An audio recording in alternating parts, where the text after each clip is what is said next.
Seja bem-vindo ao primeiro episódio do nosso podcast. Que felicidade estar aqui com vocês. E claro, nesse primeiro episódio eu ia chamar o convidado super especial, Pedro do Zenha Burger. Fala Seja aí, bem-vindo. galera. Muito obrigado pelo convite. Uma honra estar aqui com vocês. Comigo aqui também temos Paulo Castro, da Moreira e Castro Contabilidade. Boa tarde, dia, manhã, noite, para quem estiver assistindo em qualquer horário. Fala pessoal, primeiro episódio do nosso podcast. Vamos conversar aqui e ver quais são os diferenciais do Zenha Burger. Hoje a gente vai falar sobre marca, criação de marca, design, empreendedorismo, para quem já está na jornada do empreendedorismo gastronômico ou para você que ainda está na dúvida se abre alguma coisa ou não. Talvez a gente desmotive um pouco, mas talvez você saia daqui já sabendo o que precisa saber, o caminho das pedras para abrir o seu negócio. Então, Pedro, já vou começar na porrada. Pedrada, vambora. Como é que foi do zero a criação do Zenha? Cara, então, desde o começo a gente tem um grande benefício que a Jéssica, minha esposa, ela é designer e do marketing e domina isso, tem anos de experiência. Então a gente já sai na frente porque a gente tá fazendo em casa, sacou? Então, assim, eu acho que a troca de ideia que a gente sempre tinha desde o começo sempre foi muito grande e constante, com validações de ideias constantes também. Então, assim, a gente sempre começou assim, pensando em criar embalagens que faziam sentido, uma marca que fazia sentido. Então, tudo foi pensado para chegar no que a gente tem hoje em dia, foi muito bem pensado desde o começo, desde o papel acoplado, desde a caixinha que a gente ia mandar, do nome, para a gente ter uma identidade visual forte. Quer fazer uma pergunta? E você acha que isso fez diferença? Você reparou, por exemplo, nas avaliações mesmo dos clientes, o que eles falavam? Cara, eu acho que o maior impacto que a gente viu nisso foram assim, até os nossos amigos, quando eles começaram, porque assim, no começo, fazendo um brainstorming para decidir, nome pra mim é uma das coisas mais difíceis para se pensar. E aí a Jéssica teve a ideia do nome de, vamos com Zenha, que é de resenha, para ter a ideia de você estar com os amigos e, pedir um hambúrguer naquele ambiente legal e tal, para trocar. Queríamos um nome curto também, para facilitar a pronúncia e tudo mais. E aí acabou que logo no mês seguinte que a gente abriu, tava com a marca já criada, aconteceu isso que a gente tinha pensado. A gente fez diversas reuniões com amigos, e aí os amigos, vamos pedir um Zenha. E dali a gente começou a ver, isso faz muito sentido. E aí depois diversos clientes começaram a pedir em grupos, e aí a gente falou, realmente, essa ideia da resenha da galera tá fazendo muito sentido. Tanto que eu tava até antes, né, da gente começar aqui o podcast falando, né, algumas vezes eu já tava com os amigos em lugares inusitados, fora do raio de entrega, numa resenha gigante, beleza, vambora fazer um pedido, vambora, manda 30 pedidos, 30 hambúrgueres pra cá, sacou? E é o conceito da marca dando certo. E é bom que aumenta o ticket médio, né? Você Exatamente. direcionar para grupo, já vende um monte de uma vez. Exato. E você falou que o nome veio de resenha, né? Então, desde o início foi pensado para ter um ticket médio maior. Você acha que pessoas que vão começar um negócio agora já devem pensar nesse conceito de pensar em vender um monte de uma vez? Ou você acha que hoje, no momento que a gente vive, é o ideal a pessoa começar pequenininho, pensando assim, vou vender um brownie para uma pessoa que tá no almoço e quer um docinho? Ou você acha que a pessoa já deve pensar em expandir, pensar, eu quero vender para várias pessoas de uma vez, para grupo, porque aí meu faturamento vai ser maior? Cara, assim, eu tenho a minha opinião, mas assim, pro ouvinte eu vou falar assim, depende do que você tá disposto a aguentar, entendeu? Porque quando você está disposto a pensar grande, você tem automaticamente assim, mais problemas e mais responsabilidades. Só que assim, eu nunca tive problema com isso, entendeu? Então, para eu abrir o Zenha, para eu ficar vendendo 20 pedidos à noite, era melhor não abrir o Zenha, entendeu? Então a gente sempre mirou alto. Então assim, tanto que a nossa marca, quando chegou no mercado, ela já chegou totalmente estruturada e forte, entendeu? Porque a gente já queria chegar, a gente tá com 2 anos e meio de mercado. Lá atrás, quando a gente abriu, a gente já almejava estar onde estamos hoje em dia, entendeu? Graças a Deus, melhor ainda do que o planejado. Mas o que eu tenho a aconselhar é, sempre mira um pouco mais alto, porque assim, vão ter problemas no caminho, entendeu? Então, assim, se você já não estiver mirando lá em cima, se estiver jogando mais por baixo, cara, esse problema pode te derrubar e fazer com que tu faça o teu negócio, entendeu? E Pensando aqui, o que eu vejo muito é, se você faz grande quantidade de pedidos, você precisa de uma padronização muito forte. Pois é. Então, como é que você cria essa padronização lá no Zen? Como é que você cria, não, né? Como é que... Conta feito. como é que criou o seu processo de padronização, ficha técnica, porque hoje acho que é uma grande dor dos empreendedores do setor gastronômico, né? Não saber a ficha técnica, não saber quanto custa de fato o prato que ele está vendendo. Então, como é que foi esse processo de padronização e como é que vocês conseguem vender 10, 20, 30 hambúrgueres de uma vez e garantir que todos vão chegar no mesmo padrão? Cara, eu vou começar dizendo que... Porque, assim, às vezes você ouve histórias de empresas que já estão no mercado há um certo tempo e nesse discurso você acha que são tudo flores, né? Então, eu já vou começar quebrando isso daí, porque para chegar onde estamos hoje em dia foi porrada atrás de porrada, entendeu?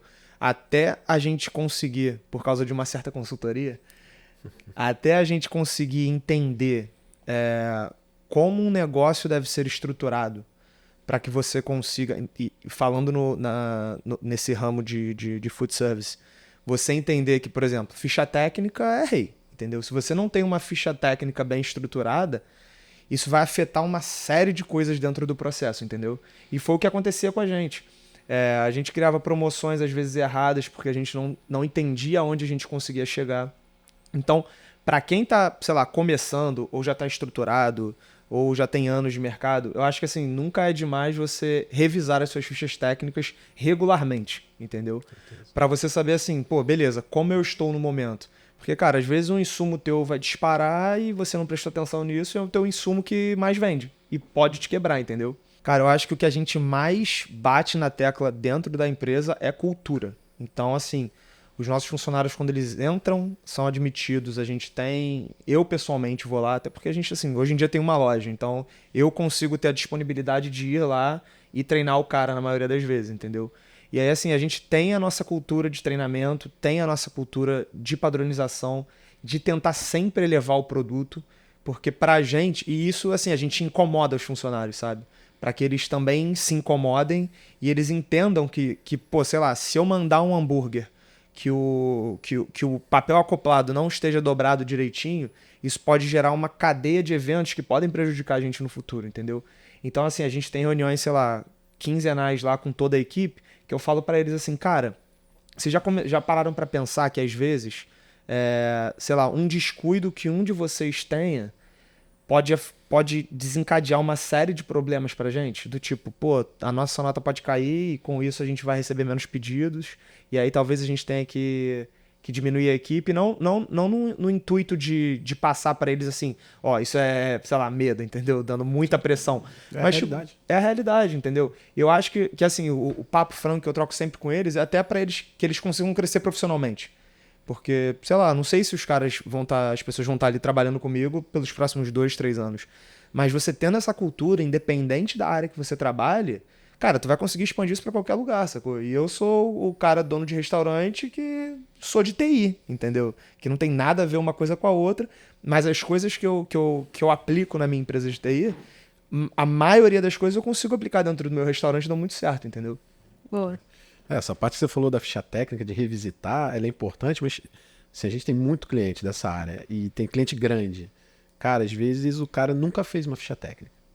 Ele olhou, né? Olhou a concorrência, fez ali uma pesquisa e botou ou a mais porque achou que tinha que se posicionar mais caro, ou botou a menos porque queria derrubar a concorrência, e ele sequer sabe qual é o produto que é interessante que seja o carro-chefe dele. Exatamente. Ele pode fazer uma promoção. Pois é. E aí chega no ponto que foi isso que eu falei. Às vezes o cara tá vendendo pra caraca um determinado item, só que ele não tem o reflexo na conta bancária dele, entendeu? E, cara, pra gente lá, o fluxo financeiro é um dos maiores indicadores que a gente gosta de analisar, entendeu? E sobre a padronização é realmente uma coisa muito difícil, né? Eu, particularmente, uso muito iFood, né? É muito difícil. Faço minhas compras lá como consumidor e é uma coisa, como você falou, quando a gente vai crescendo, cada vez mais a gente fica na mão dos nossos funcionários, né? Colaboradores, e a gente tem que trabalhar com eles porque eles entendam isso que você falou. Hoje ele está contigo, amanhã ele pode estar com outro, tá abrindo o próprio dele, e ele ganhou esse conhecimento quando estava testando na tua empresa. Exatamente. Ele teve a oportunidade de testar na tua empresa o que ele vai de repente fazer lá na frente sozinho. Né? Pô, concordo. Cara, e fora isso, a gente ainda entra num problema nessa questão de padronização, que, um exemplo, às vezes o cara pode faltar, às vezes o cara não tá num bom dia. Só que eu acho que isso, assim, o que me mata, já aconteceu algumas vezes com a gente. Vou te dar um exemplo. Pô, perdemos o timing para pedir, sei lá, sacola de entrega, sacola craft. E aí a gente teve que comprar uma daquelas, tipo, padronizadas, entendeu? Tipo, normais, lisas. Cara, isso me mata, entendeu? Porque quando eu compro de um restaurante que isso acontece, na minha cabeça automaticamente eu já acho que eles estão perdendo mercado, já estão para fechar. Então, quando isso acontece no meu restaurante, para mim é o fim, entendeu? E aí nos lanches acontece a mesma coisa. Então eu sempre, por exemplo, assim, a galera que me conhece sabe que eu tenho uma média aí de comer zenha 2, 3 vezes na semana. Óbvio que eu gosto muito, mas também pela questão da qualidade. Porque, cara, eu já peguei muita coisa estando lá na loja, assim, do lado da linha de produção, vendo só os hambúrgueres passando, comendo um hambúrguer, comendo só um pedaço, entendeu? E eu acho que a partir do momento que você começa a crescer, pô, daqui a pouco, quando a gente tiver com 5, 10, 15, 20 lojas, eu não vou ser o cara que eu vou estar em todas as lojas, entendeu? E aí entra a cultura para eu ter pessoas bem treinadas que vão conseguir fazer um trabalho igual, talvez igual, mas próximo do que eu faço e que eu acho ideal, entendeu? E Pedro, a gente falou um pouquinho de concorrência, né? O Paulo trouxe o exemplo do cara que coloca o preço mais alto para se posicionar como mais caro, o cara que coloca o preço mais baixo para tentar ganhar o mercado ali. E tirando essa parte, porque eu discordo muito, né, desse posicionamento de precificação sem olhar o resto, vamos trazer um pouquinho de percepção de valor para esse papo, né? Como é que o cliente vai ver valor na marca de vocês? Então, quais são os 2, 3 diferenciais de cardápio que o Zenha tem? Então, desde o começo, a gente já tinha a nossa missão bem clara, que nós somos uma hamburgueria e existem milhões de hamburguerias por aí.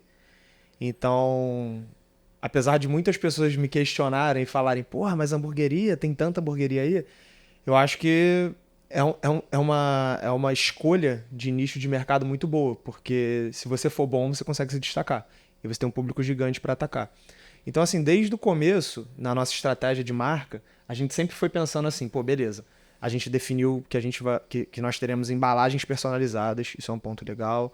O nosso marketing não vai ser aquele marketing tradicional. O nosso linguajar com o cliente não vai ser diferencial. Então, o nosso cardápio também tem que ser diferenciado.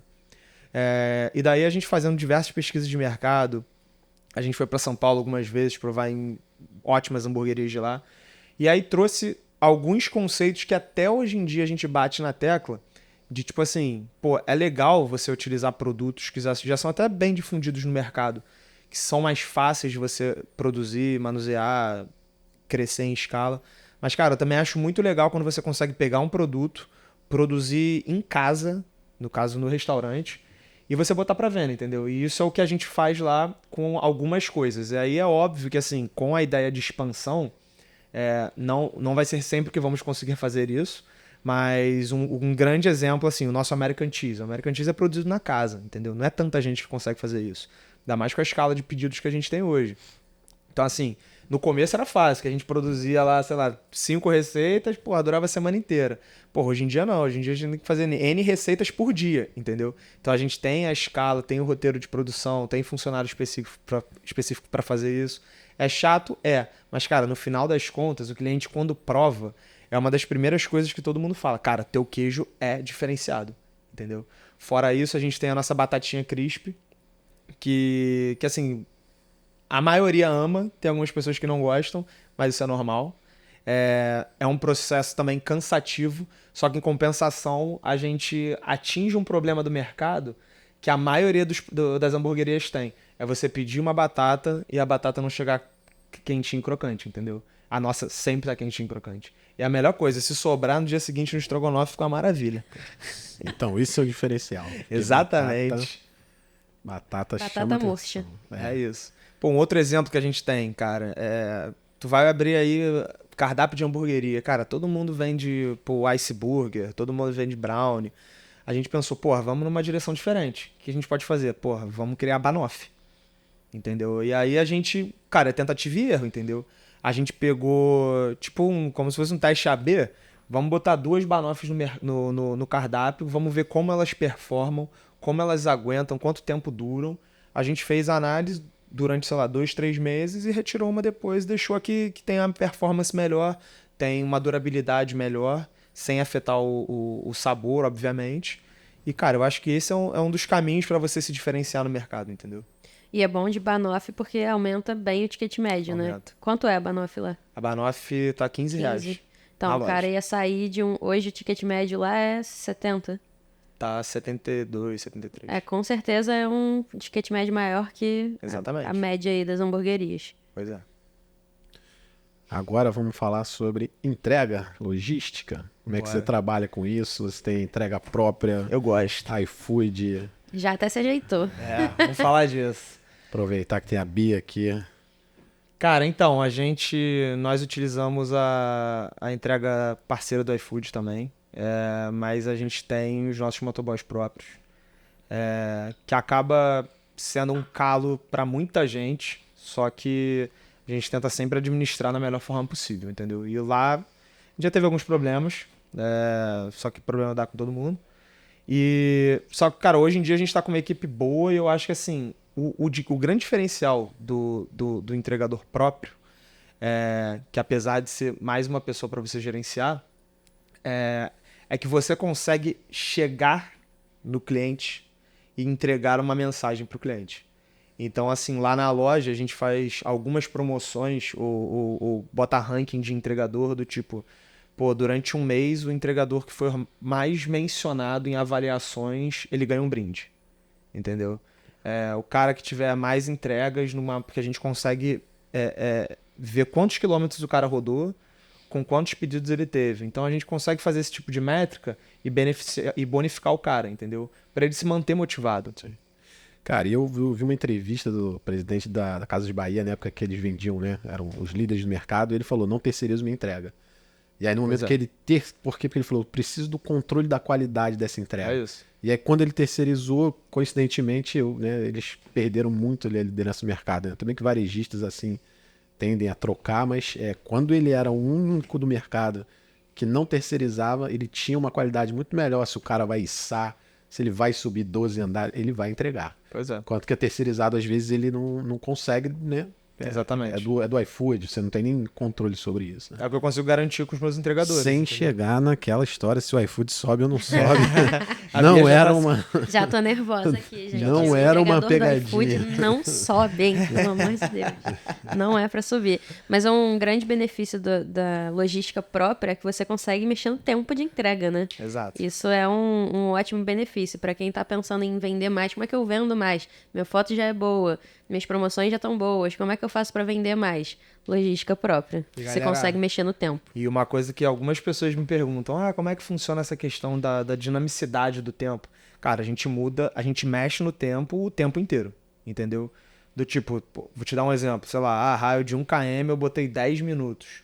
Pô, o motoboy saiu, eu subo pra 15, depois ele chegou, eu baixo pra 10 de novo, e tem que ser uma questão constante, porque a gente vê isso acontecendo na prática. Ao momento que a gente recebe um volume gigante de pedidos, que todos os motoboys saem, a gente aumenta o tempo, automaticamente o fluxo de entrada de pedidos cai. Seja uma orquestra hoje. Exato. Vai mexendo aqui, abaixa aqui, e aí você também tem que ter gatilhos com a sua equipe bem alinhados para você saber o que está acontecendo. Então, posso falar um exemplo que eu acho que não é surpresa para ninguém, mas assim, todos os nossos entregadores, ao momento que eles fazem a última entrega, que eles estão voltando para a loja, eles avisam. Que aí no nosso sistema a gente já tem noção de quanto tempo eles vão demorar para chegar na loja. Que aí a ideia é que o cara, quando eu vejo pedido na cozinha e motoboy sentado, pra mim eu já imagino que eu tô perdendo dinheiro, entendeu? Tá errado. E eles também, porque os caras querem estar ali assim, ó, fazendo entrega o tempo inteiro. E aí a gente tem um sistema muito bem alinhado que a gente consegue automatizar isso e aí esse fluxo de entrega fica constante, entendeu? E aí você otimiza seus pedidos. E acabam entrando mais pedidos também. Mas assim, você falou que tem entrega própria, né? Sim. Só iFood? Ou tem outra plataforma? Cara, hoje em dia a gente só usa o iFood. Só iFood. Só iFood. Uma dica para quem tá começando também com logística própria, e é uma coisa que eu sempre falo nas mentorias, né? No horário que você abre, é o menor tempo possível que você tiver capacidade de entrega. Porque senão as pessoas entendem, o menor tempo possível.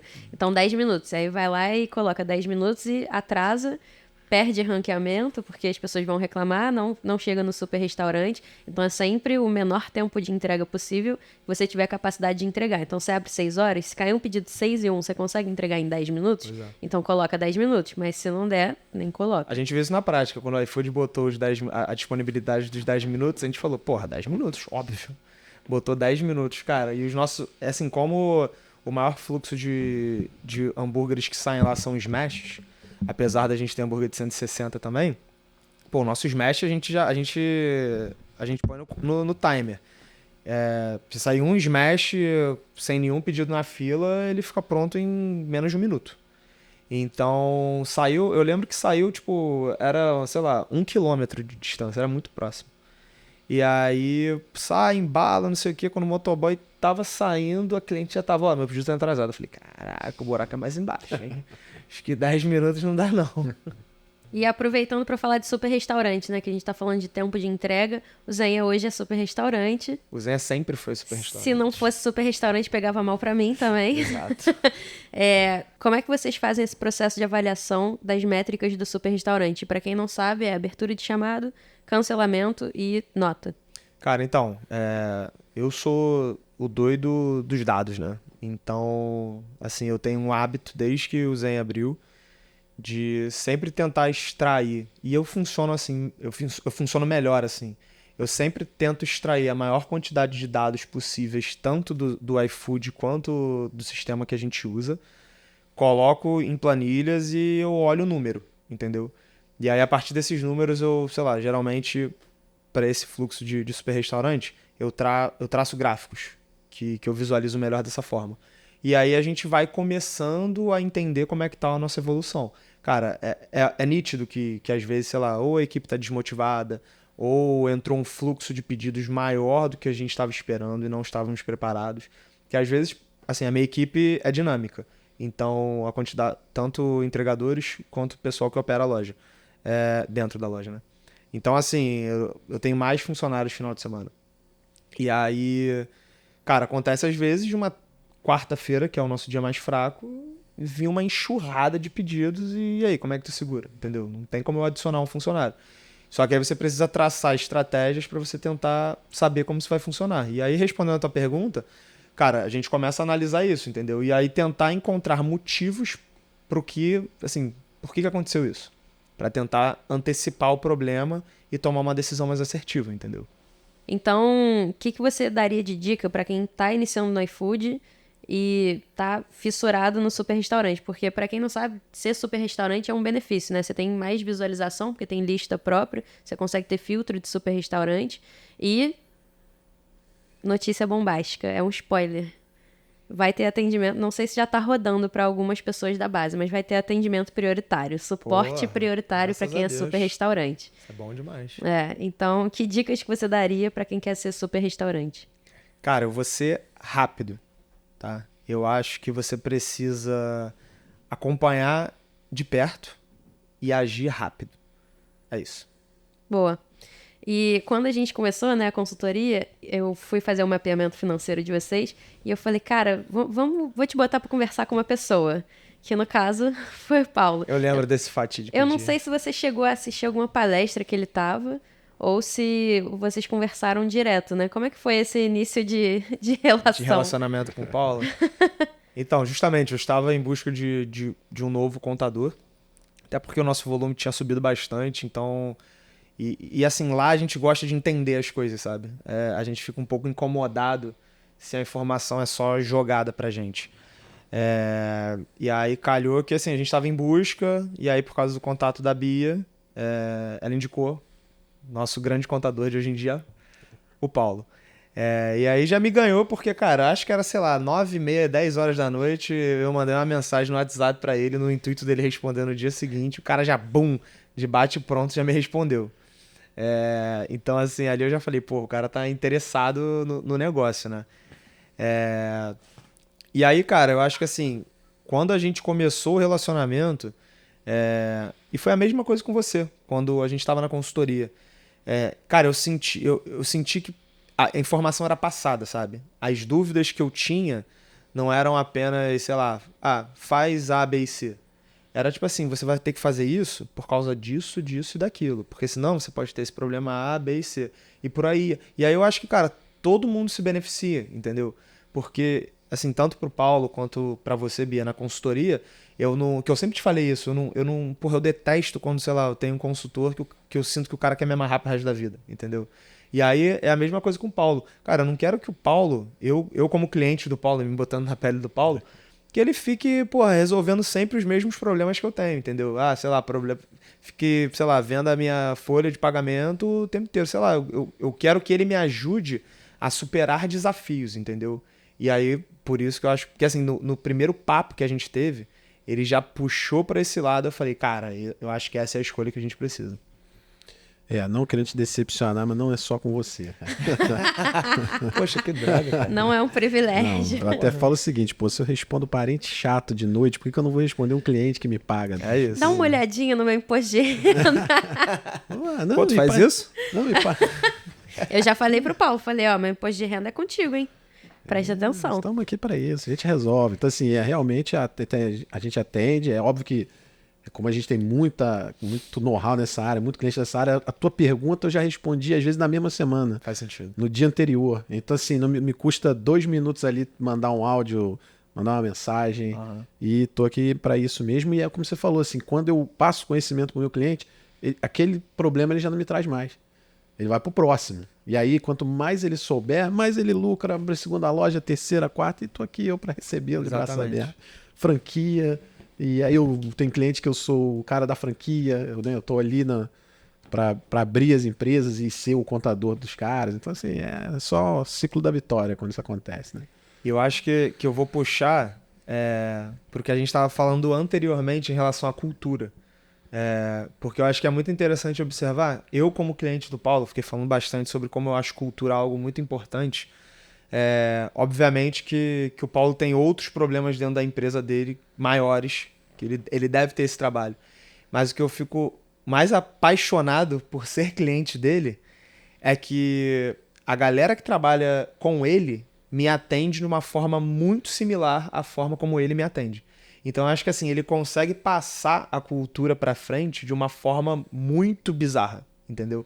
Tipo, é a mesma coisa que eu falei. Ele pegou um problema, ele destrinchou o problema, ele mostrou a solução com todas as etapas. A equipe dele faz exatamente assim. Então, cara, parabéns. A tropa é o espelho do general, né? É isso. O pessoal aqui trabalha muito também. Ô, Paulo, quais são os desafios, assim, trazendo de hamburgueria para contabilidade? O que você mais vê em desafios e problemas? Porque, para quem não sabe, o Paulo é meu contador também, contador dos meus restaurantes, e ele sempre dá uma palestra, uma pílula ali de conhecimento antes das palestras que eu vou dar, antes dos cursos. E a gente fala muito que o tema é como saber se seu contador está fazendo o trabalho certo, né? E a gente já pegou vários alunos em comum, né? Tipo, falando, caraca, eu tenho o mesmo problema que o fulano, no mesmo curso ali, ao vivo, falando, putz, eu tenho esse problema. Aí o outro fala, eu também. E aí descobre só porque você falou. Então, falando especificamente de hamburgueria, o que você consegue citar que pode ser um desafio aí e que muitas vezes quem está assistindo nem sabe que poderia estar pagando menos imposto ou que deveria estar declarando alguma coisa que não está declarando ainda? Assim, a substituição tributária, né, tanto para a hamburgueria como todo food service, ela passa sempre aí, né? Hoje eu peguei o extrato do DAS, né, que é o imposto do Simples, de um cliente também que veio aí desses eventos nossos e tá tributando tudo sem ST. Então, assim, quando eu colocar pegar e jogar lá no cadastro dele, que aí eu peço para o cliente o cadastro de produtos para poder olhar, com certeza, não é um milagre, mas tipo assim, vai diminuir uns R$800 por mês no imposto dele. Não é que eu vou diminuir pela metade, mas pô, R$800 é uma conta, né? No final do ano são 9.600, às vezes é o 13º do cara. Então, com certeza o ST tem que ser visto, né? É uma coisa que está começando a ficar um pouco mais falada, então está acontecendo melhor, mas tem muita gente que não coloca. E tem a parte dos combos, né? Quando a gente faz um combo e a gente usa não diminui o valor da bebida, né, na hora de fazer a promoção, diminui o valor da comida, você já pagou o imposto da bebida na entrada, então você vai ter uma diminuição na hora da venda se você fizer dessa forma. McDonald's usa muito isso e a gente tem que copiar os grandes, né? Vamos botar uma lupa nessa questão da ST que você está falando. Explica como se fosse para uma criança de 5 anos O que é essa questão da substituição tributária, que as pessoas provavelmente estão pagando mais imposto do que deveriam? Substituição tributária é quando você compra alguns tipos de mercadoria, no caso, por exemplo, refrigerante. Você compra o refrigerante na entrada, lá na tua nota que você comprou ali da Rio de Janeiro, refresco da Bev, você pagou o imposto ali, o ICMS, na entrada. E aí, na hora que você cadastra ele, teu refrigerante da forma correta no teu emissor de nota, você não vai pagar na hora que for fazer o teu imposto do Simples. Mas quando você cadastra como se fosse uma comida, por exemplo, que não tem esse benefício, você vai pagar ele de novo na saída. Você pagou 2 vezes o imposto. A gente já tem uma carga tão alta que pagar errado é um absurdo, né? Pagar certo já é complicado, né? Pois é. Já sabemos aí do dia a dia do empresário que pagar certo já é difícil. Pagar dobrado, então, inviabiliza a operação. Concordo. E eu acho que isso faz muito sentido com o lugar que o recorte que a gente tem no empreendedorismo, né? Porque a gente vê muita gente começando porque seu produto é muito bom, bota pra vender porque vai dar certo. E aí cai numa bola de neve de problema porque não faz ideia de como é gerir um restaurante. Isso acontece muito com os seus clientes? Putz, demais, né? Eu já tive um cliente que falou pra mim, eu tinha um sonho de ter um restaurante. Eu fui mandado embora da Light, digamos. Peguei aquele PDV enorme, comprei o prédio, fiz uma reforma e estava sofrendo. Porque aí você começa a entender que muitas vezes você é funcionário de uma grande empresa. Quando o cara sai de uma grande empresa, então, o choque é muito grande. Muito. Porque ele trabalhava, às vezes, com caras que ganhavam 20 mil, 30 mil, que faziam sozinho, tiravam as ideias da cabeça e geravam negócios ali, né? E ele passa a trabalhar com um cara que ganha 1.500. É outra realidade. E ele tem que entender o dia a dia desse cara, que é um dia a dia de você ensinar todos os dias. Esse é um dos desafios que o empresário só tem, né? Como é que você lida, por exemplo, com o funcionário no dia a dia? Cara, então, eu acho que tá bem atrelado também a questão da cultura. Eu sempre tento passar, porque assim, eu tenho na minha outra área de expertise, eu tenho uma experiência bem maior do que nessa questão de dono de restaurante. E aí, assim, só que na minha área já é um pouco mais simples, porque é mais natural. Por exemplo, você às vezes sei lá, gerente de uma empresa e entra um estagiário, então aquilo tá muito no dia a dia já. E aí, só que eu tento trazer isso para o restaurante, do tipo, eu consigo identificar nas pessoas certos déficits que elas têm. Eu consigo entender se um cara ele tá almejando ser um líder da minha cozinha, e aí o que ele precisa para ele otimizar isso. Porque já aconteceu diversas vezes lá no restaurante eu contratando, sei lá, um gerente para cozinha, só que a pessoa não sabe liderar, entendeu? Então, assim, lá pra gente não faz sentido. E aí, ou você encerra por ali, ou você tenta trabalhar com a pessoa para que a pessoa consiga desenvolver aquilo. E aí, isso acontece diariamente. Às vezes eu paro lá, o que eu falo muito para eles eu vou continuar com esse exemplo do líder da cozinha. Às vezes, diariamente eu chego lá e tá o líder fazendo tudo. E aí eu olho pros auxiliares, por exemplo, e os caras estão mais parados. Eu falo assim, cara, você tá vendo o que eu tô fazendo aqui? Eu tô parado olhando vocês. Às vezes você tem que fazer isso um pouco mais, entendeu? Para e observa o tipo de trabalho que os caras estão fazendo. Deixa eles fazerem. Errar todo mundo erra. Às vezes você erra, eu erro o tempo inteiro, entendeu? Então eu acho que com o pessoal, eu sempre tento... Eu não sou um chefe... Eu sou um chefe até bonzinho. Não sou aquele cara grosseirão. Eu sempre gosto de levar muito pro lado da conversa. E aí, assim, é o que eu sempre passo pra eles. Cara, pode errar todo mundo erra. Não vem com essa de tipo assim, não fui eu que errei. Não sei o quê. Primeiro, assume o seu erro. Depois vamos entender o seu erro e vamos otimizar isso. Porque todo mundo vai ganhar, entendeu? Porque senão a gente só ficar mascarando isso, a gente não vai chegar a lugar nenhum. Então, eu acho que, te respondendo, cara, eu acho que vai muito na base da conversa e eu tento sempre liderar pelo exemplo aos funcionários, entendeu? Numa situação, às vezes, estressante com cliente, que a gente sabe que tem muito, eu, às vezes, eu não viro pro meu funcionário e falo assim, você não deveria ter falado assim, você deveria ter falado assim, assim, assado. Eu pego e eu falo com o cliente, e eu tomo a rédea da situação, porque, assim, é muito fácil, às vezes, você falar, só que, cara... O cara que tá lá com um bico no balcão, que às vezes é meu atendente, e aí tem, sei lá, 15 pedidos entrando, e aí tem um cara pedindo pelo WhatsApp, tem salão, e aí tem um cliente ligando, xingando ele, como é que tu abaixa a bola para não reagir de uma forma negativa com o teu cliente e reverte a situação, entendeu? Já aconteceu diversas vezes comigo. E aí eu pego o funcionário pela mão e falo assim, ó, a gente tem que fazer assim, assim, assado, essa vai ser a estratégia. E, cara, no geral funciona bastante e é nítida a evolução desse funcionário dentro da loja. Cara, é bem, assim, bem fit com a gente aqui. É isso, sim. Liderar pelo exemplo, focar na solução, porque parece que tem um erro, a pessoa fica tão apegada ao erro É isso. que ela primeiro deixa o funcionário, como você falou, ele fica retraído, ele fica com medo de errar, então como é que ele faz para não errar? Ele não faz. Pois é. Ele vai se esconder, né? E o cara fica ali ruminando o problema. Enquanto que se você, é o que eu falo até às vezes para eles, se tem um problema, você já vem para mim com um problema e com uma opção de solução que você tenha. Que às vezes você vai me trazer uma solução que eu não estou vendo daqui. E eu vou, de repente, trabalhar essa solução, ou vou te dar outra. O máximo vai acontecer é eu não usar a tua solução, mas eu já vou passar e já vou te dizer o que eu vou fazer. Porque aquele erro a gente não vai cometer de novo. Não pelo menos com aquela mesma pessoa, naquela mesma situação. A gente vai estar evoluindo para cada vez ir eliminando os erros. Erros é como você falou. Quanto mais fizer, mais erros vão ter, né? Isso aí é normal. Concordo. E eu, tipo assim, tem uma coisa que eu cara, na minha carreira de trabalhando na área de tecnologia, eu sempre tive isso, sei lá, desde sempre. E nessa área não é todo mundo que tem essa prática, que são reuniões 1 a 1. Então, assim, eu às vezes deixo passar certas reuniões com a equipe por N motivos, mas eu sempre tento ter reuniões de 1 a 1, sei lá, a cada 15 dias com a minha equipe, e no mesmo pace, só que alternado, eu tenho reunião com a equipe inteira. Porque, cara, eu consigo trazer muito valor para isso. Porque é aquilo que acontece, às vezes é um cara mais retraído, que o cara, ele se sente que ele, sei lá, ele não tem voz de chegar até a mim, ou que ele não quer falar mais alto no sentido de falar na frente de outras pessoas.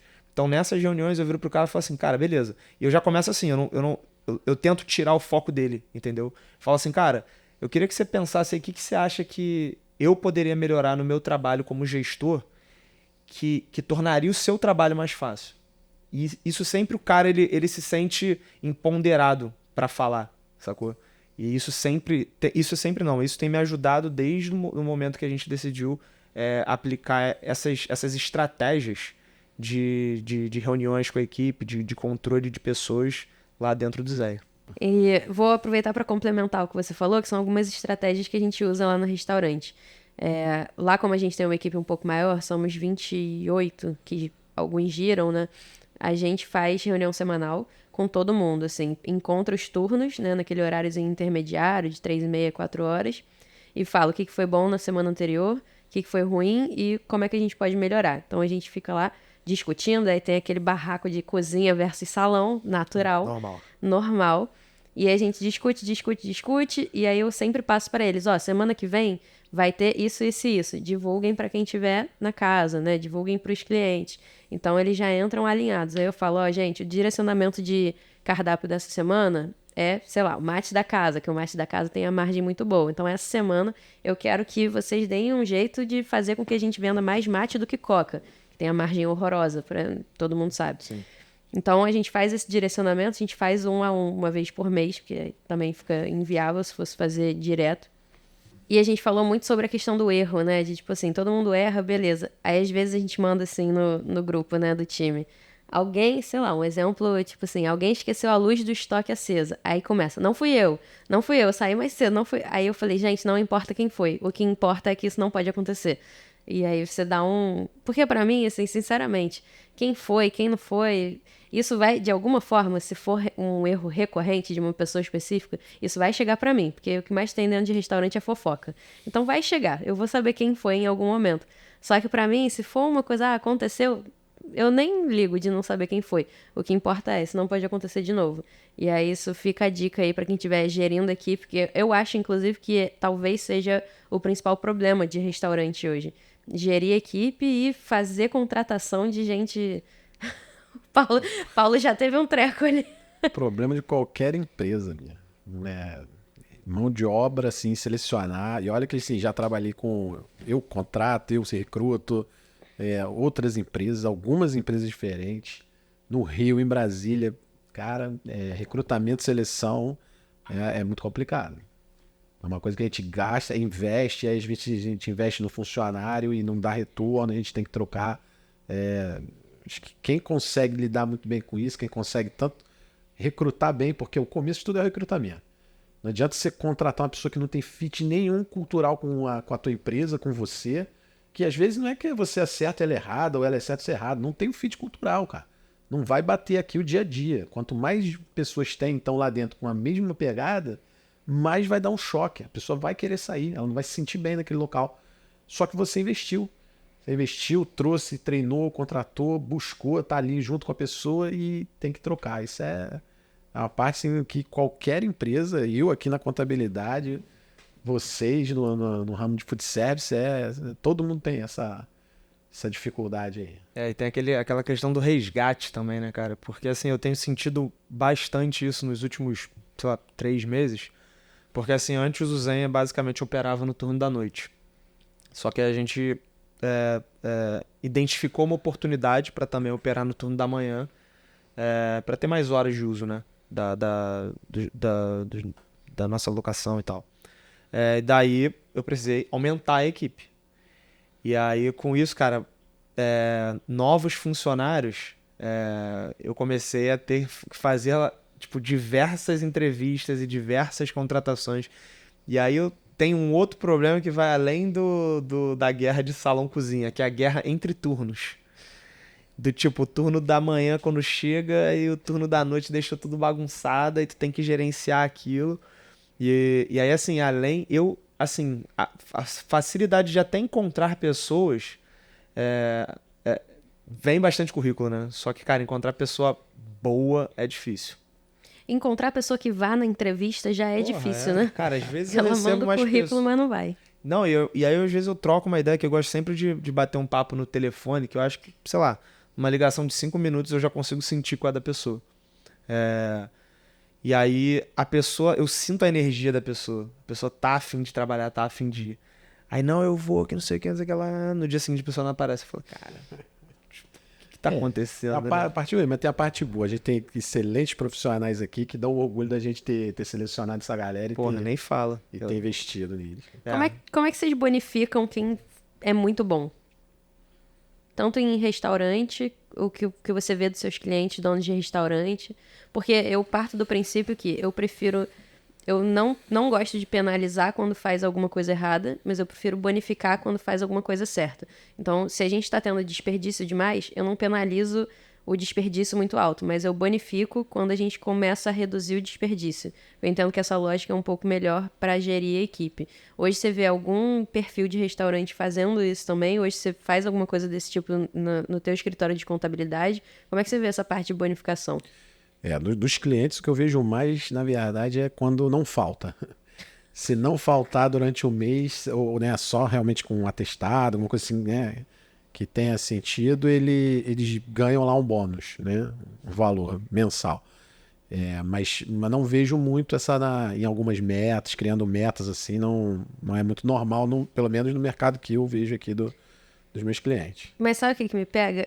Eu vi há pouco tempo, não lembro o que foi, algum podcast, alguém falando assim, eu bonifico quando meu time não falta. E aí eu lembro de ter lido o comentário assim, acho que foi um corte no Instagram, aí o comentário, bonificando pro funcionário fazer o mínimo. E eu fiquei pensando, cara, realmente, porque assim, o cara não faltar sem justificativa é o mínimo. Só que eu acho que a gente tem uma escassez tão grande que a gente começa a pensar, cara, como é que eu vou... Se esse cara não tá faltando e ele tá fazendo o mínimo e ele tá fazendo bem, como é que eu faço pra reter esse talento aqui, né? E assim, tem empresários ruins, né, também, que massacram o funcionário, e aí você às vezes vem com um funcionário traumatizado. Que ele vem para você esperando provavelmente ser tratado como foi no último ou nos últimos empregos. E quando você não faz isso, ele ainda tem que se adaptar. Ele está entendendo ali onde ele está. Então, quando você coloca um bônus, mesmo que seja, né, dito por alguns estranha, né, para fazer o mínimo, mas ele vai entendendo você e aí ele começa, cara, se ele entender que crescendo a empresa, ele vai ter espaço para crescer, e ele vê que você faz isso com outros que já estão lá, aí é todo mundo mirando para o mesmo lugar e é a receita do sucesso, né? Eu tenho aqui alguns que eu tenho um com 10 anos aqui. e vai ser sócio. Não me comprometa, só porque tá gravado, mas vai ser, entendeu? Assim, ele só precisa que realmente que a gente continue com esse crescimento e sucesso que não faz sentido não ser. Eu preciso dele, eu preciso dessa mão de obra, desse cara que sabe falar a linguagem que eu falo.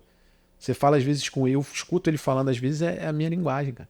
É isso que eu quero, porque é o que deu certo. Eu quero esse cara replicando isso, com um temperinho dele, mas com a pegada que a gente fez e que deu certo. Então, a receita do sucesso é isso. É eles entenderem que aqui não é um lugar que só quer exploração. É óbvio que a gente quer trabalho, tem que trabalhar. Assim como ele, eu trabalho também aqui, né, até tantas horas. E a gente vai crescer junto. Ô Pedro, como é que você vê a relação do olhar do funcionário para a liderança, assim? Porque eu vejo muito nós que somos donos de restaurante, a gente tem nossos momentos de lazer, a gente viaja. Hoje, as nossas operações não dependem 100% da gente o tempo todo lá. O que, para mim, a gente já tá acima de 90% dos empresários, assim. Porque a maioria acha que o olho do dono é que engorda o gado, tem que estar lá o tempo todo. Eu discordo muito disso. Mas, ao mesmo tempo, eu vejo que tem muita gente que critica a forma como o funcionário vai ver a gente, sei lá, tirando férias. Tirei férias, vou viajar, aí, pô, os funcionários ficam, pô, ah lá, tá viajando e a gente aqui trabalhando. Como é que você vê essa relação? Seus funcionários te seguem no Instagram, qual o direcionamento que você pode dar para quem tá assistindo? Então, cara, eu gosto sempre de manter assim, as coisas um pouco separadas, porque eu acho que isso torna o ambiente mais saudável, entendeu? Porque assim, eu consigo separar, sei lá, o Pedro pessoal, pessoa física, do Pedro empreendedor, entendeu? Mas assim, não é todo mundo que consegue fazer isso. As pessoas às vezes confundem muito. E aí vou te falar assim, te dar exemplos no começo do Zen, porque no começo do Zen, quando eu abri, quando a gente abriu a hamburgueria, eu tinha aquela ideia de, pô, vai ser um ambiente familiar. Não que hoje não seja, mas eu queria tornar mais familiar do que deveria ser, entendeu? E isso me trouxe uma série de problemas. Justamente porque existem pessoas que não conseguem diferenciar isso, não conseguem estabelecer um limite, entendeu? Então, assim, desde que começou mídia social, eu sempre fui muito low profile, que é aquele cara que, pô, eu não me exponho muito, sei lá, meu Instagram é fechado, e eu me sinto mais confortável em viver assim, justamente porque às vezes, cara, sei lá, você posta uma foto viajando para um lugar, aí, pô, no mês seguinte, tu posta a foto viajando para um outro lugar. Cara, as pessoas às vezes as pessoas interpretam de formas diferentes, entendeu? E já aconteceu comigo, do tipo, vou te dar um exemplo, porra, eu viajei uma vez, aí a semana seguinte eu fui viajar a trabalho, sacou? Porra, a empresa que eu trabalhava pagou tudo, e eu fui e tal, tava trabalhando o tempo inteiro. Porra, assim que eu voltei, vieram pessoas próximas, sei lá, porra, tem como emprestar um dinheiro aí não? Entendeu? Que acha que tu tá nadando de braçada, sacou? Só que, cara, eu tô trabalhando abraçada, entendeu?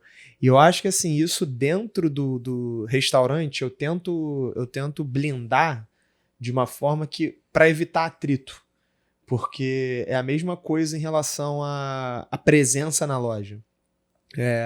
Como você mencionou, hoje em dia, assim, eu até discordo um pouquinho de você, que eu acho que o dono tem que estar bem presente, só que eu não faço isso, então eu meio que concordo contigo, sacou? Discordo concordando. Eu não acho que tenha que estar 100% ali, até porque eu prefiro ter uma visão mais macro do negócio, mas em compensação eu acho que é importante, e tu tá ali direto também, tu sabe como é que é, né? Que eu já tive um exemplo, funcionários me questionando que, assim, pô, mas tu nem vem aqui, então tu não sabe o que tá acontecendo aqui. Aí tu para, aí tu ouve aquilo, aí tu analisa. Caraca, que bizarro, né, cara? Tipo assim, o cara, realmente, a pessoa não tem noção do que acontece ao redor. E aí eu, nessa conversa, falei pra ele, cara, falei assim, eu concordo em partes com você. Que a única parte que eu concordo é que eu não tô sempre aqui. Agora o resto eu discordo. Porque, assim, o benefício que você tem, eu não tenho. Que é quando você sai daqui e você fecha a porta, você pode parar de pensar. Eu tô pensando nisso aqui o tempo inteiro, entendeu? Eu acordo pensando nisso, eu vou dormir pensando nisso. Eu estou fazendo outras coisas no meu dia, eu sou bombardeado com com informações daqui, com problemas que eu tenho que resolver. E, assim, eu gosto, sacou? É por isso que eu tô no game. Então, eu acho que a mentalidade que é o bloqueio pra eu escolher esse tipo de privacidade, vamos botar assim, entendeu? Eu acho que tem duas coisas interessantes aí que você falou. A primeira Só é duas? essa. Mais interessante de eu enaltecer aqui. Essa parada que você falou da gente não necessariamente estar presente, mas o nosso dia é tudo, né? A gente tá vendo televisão, a nossa cabeça ela não tá parada, bicho. Assim, a gente vê um comercial e fala, putz, eu posso usar isso. Caramba, isso aqui, se eu fizer isso. E eu tô falando isso no meu escritório de contabilidade. Como vocês na operação de food. A nossa cabeça ela não para. E aí você tá ali, você, putz, espera aí, deixa eu fazer um contrato aqui. Deixa eu chegar no Canva aqui rapidinho. Então, assim, o que eu falo, eu trabalho, pelo menos o estado de alerta, ele é só quando eu tô dormindo. Tem vezes que eu sonho. Tem vezes que eu sonho com trabalho, e é isso. Normalmente, um funcionário, né? Existem funcionários fora do padrão, né? Ele tem aquele horário, trabalha, o que é bom, trabalha bem ali dentro daquele horário, acabou, meu irmão, entrega e vai, e beleza. Não é uma crítica, né? É só a gente constatar o modus operandi diferente que é de um empresário ou um empreendedor, aí cenas dos próximos capítulos sobre esse debate, de um funcionário, que ele tem ali o tempo dele para entregar e depois ele pode curtir com a cabeça tranquila, que se pegar fogo, meu irmão, a gente vai dar um jeito. A gente vai acionar o seguro, mas amanhã a gente tá lá, tá fazendo funcionar. É isso, cara. E eu acho que, assim, tá tudo bem. Tá sacou? tudo bem. Porque eu lembro, cara, no começo, nessa área de tech, né? Eu tinha amigos que, cara, eram pessoas, assim, sensacionais. Eu sempre tive a minha esposa, ela zoa bastante que eu até, sei lá, abri a empresa de tech que eu tenho hoje. Eu tive, sei lá, mais de 50 projetos diferentes. Aí toda semana era um projeto diferente. Aí ela ficava me zoando. E em compensação eu tinha... E isso no CLT. E aí, ao mesmo tempo, eu tinha amigos que os caras no CLT... Só o CLT. Falava, que isso, cara? Bora pegar um projeto, bora fazer isso. Ele falou, os caras falavam assim, não, eu tô bem. Sacou? Falei assim, pô, beleza. E tá bem, e assim, cada um escolhe a sua vida, bicho. Não é que Exato. você tá certo e tá errado e vice-versa. Eu acho que as pessoas, assim, é a questão da pessoa entender a alçada de cada um. Sacou? Tipo assim, até onde o cara chega, até onde o cara vai, entender teu lado e saber que não é fácil. Que não é. Bom, pra gente finalizar... eu vou fazer um bate-bola rápido aqui. Eu vou dizer uma palavra e vocês vão ter que falar a primeira coisa que vier na cabeça. É ótimo, porque isso não foi combinado. E vai ser no susto mesmo. Vamos lá. Começa com quem? Comigo. Eu vou falar e vocês vão falar... Não, Quem começa o responde? Pedro e o Paulo vai depois. Então, eu vou falar uma palavra, Pedro fala o que vier na cabeça, Paulo fala logo depois. Mas tem que ser rápido, não pode pensar. Liderança. Pessoas. Servidão. Gostei. Total. iFood.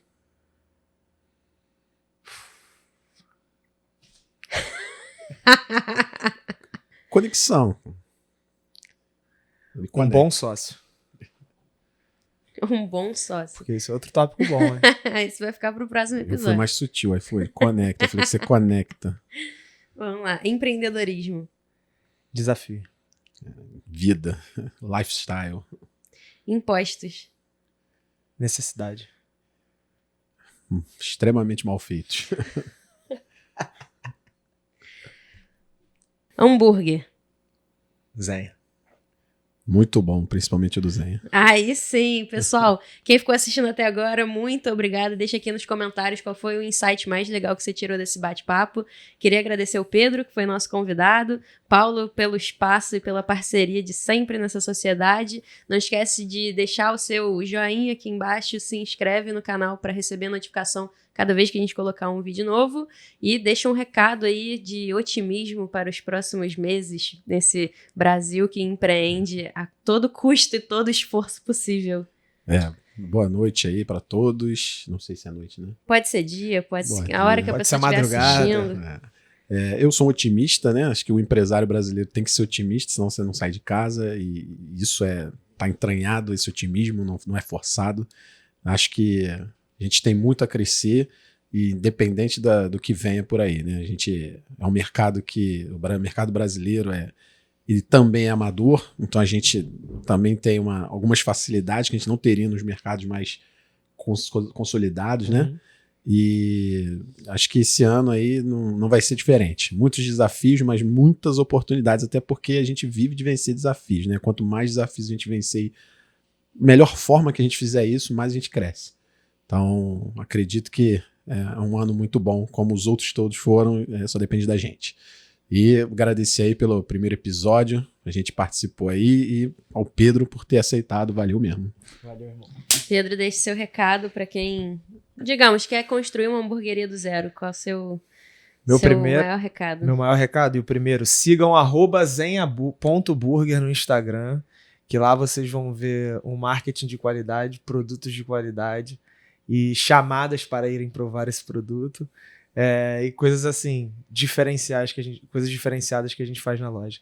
E, cara, fora isso, planeje, execute, erre rápido e não desista. Porque eu acho que, assim, um gatilho em relação ao que você falou, é isso, cara, a vida do empreendedor.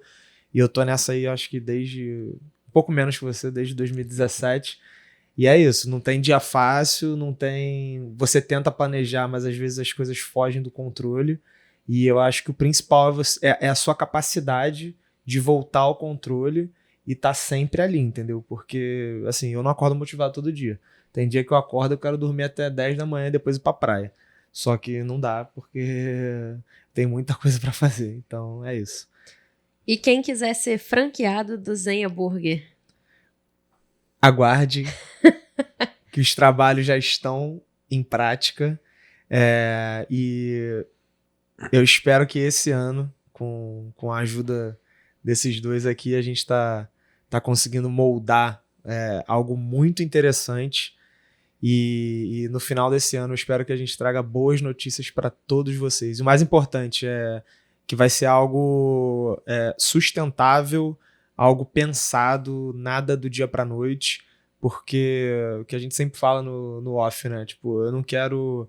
A ideia de expandir o Zenha, de crescer o Zenha, não é para vender algumas franquias para alguns conhecidos. A ideia é que as pessoas consigam sentir o que eu sinto, entendeu? E terem ferramentas para conseguir colocar em prática e ter um negócio sustentável, não um negócio que vai acabar em alguns anos. Para quem não sabe, o Pedro e eu somos sócios lá no Zenha. Eu comecei com uma consultoria lá, passamos 6, 7 meses juntos e eu fiz uma proposta para ser sócia. Então, quem tiver interesse em abrir franquia vai ter todo o suporte, tanto do Pedro e da Jéssica, com a criação da marca, branding, tudo. E o meu suporte como consultora de negócios gastronômicos na parte de CMV, ficha técnica, controle de estoque, precificação. Então, talvez seja um caminho mais fácil do que pegar uma marca aí que só tem o marketing, né? E só tem uma marca que explodiu e um produto que explodiu, mas você vai olhar, não tem processo nenhum, não tem organização nenhuma. Então, você fechando uma franquia nossa, você vai ter o suporte de 2 pessoas muito bem capacitadas. E... que são muito bem assessoradas, contábil e tributariamente. Não é mentira. E, Paulo, deixa seu arroba, deixa o arroba do escritório para quem quiser seguir. @moreiricastro.com e @paulocastroboss, BOSS. Eu sou a Bia Fraga, meu Instagram é Bia Fraga, procure lá, LinkedIn, Facebook, Twitter, todas as redes sociais possíveis. Se você tiver alguma dúvida, deixa aqui nos comentários e até o próximo. Valeu! Valeu!